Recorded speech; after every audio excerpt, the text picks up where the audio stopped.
As for what they would find that might disturb them, or shake them, or make them think something they had never thought before, I felt that was their own lookout. We are mature. We decide what we read, what do not read. What we read as adults should be read, I think, with no warnings or alerts beyond perhaps enter at your own risk. We need to find out what fiction is, what it means to us, an experience that is going to be unlike anyone else's experience of the story. We build the stories in our heads. We take words and we give them power, and we look out through other eyes and we see and experience what others see. I wonder, are fictions safe places? And then I ask myself, should they be safe places? There are stories I read as a child I wished once I'd read them that I'd never encountered because I was not ready for them and they upset me. Stories which contained helplessness, in which people were embarrassed or mutilated, in which adults were made vulnerable and parents could be of no assistance. They troubled me and haunted my nightmares and my daydreams, worried and upset me on profound levels.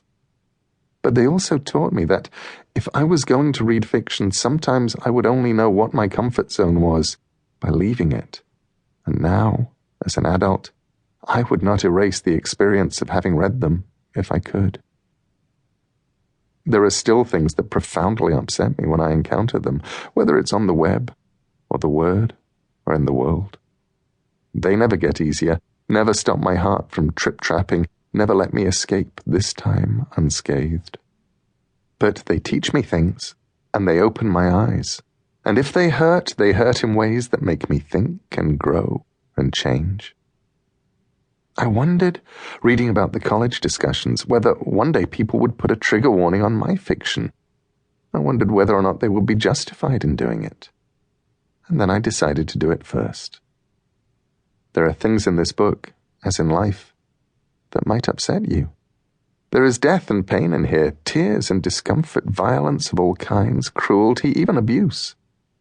There's kindness too, I hope, sometimes. Even a handful of happy endings. Few stories end unhappily for all participants, after all. And there's more than that. I know a lady called Rocky who is triggered by tentacles, and who genuinely needs warnings for things that have tentacles in them, especially tentacles with suckers, and who, confronted with an unexpected squid or octopus, will dive shaking behind the nearest sofa. There is an enormous tentacle somewhere in these pages. Many of these stories end badly for at least one of the people in them. Consider yourself warned. 2. Pre-flight safety demonstration. Sometimes huge truths are uttered in unusual contexts. I fly too much, a concept in a sentence that would have been impossible for me to understand as a young man when every plane journey was exciting and miraculous, when I would stare out of the window at the clouds below and imagine that they were a city or a world, somewhere I could walk safely. Still, I find myself, at the start of each flight, meditating and pondering the wisdom offered by the flight attendants, as if it were a koan, or a tiny parable, or the high point of all wisdom. This is what they say. Secure your own mask before helping others.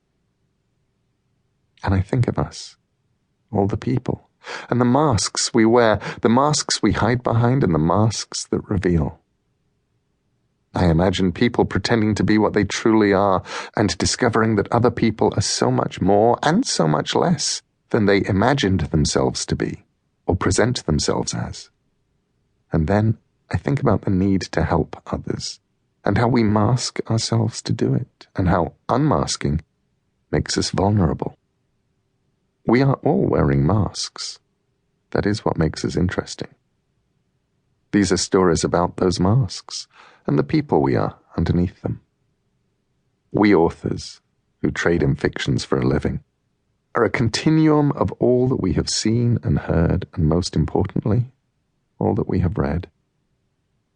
I have friends who fulminate and bark and explode in frustration because people do not know the references, do not know what is being pointed at, have forgotten authors and stories and worlds. I tend to look at these things from another direction.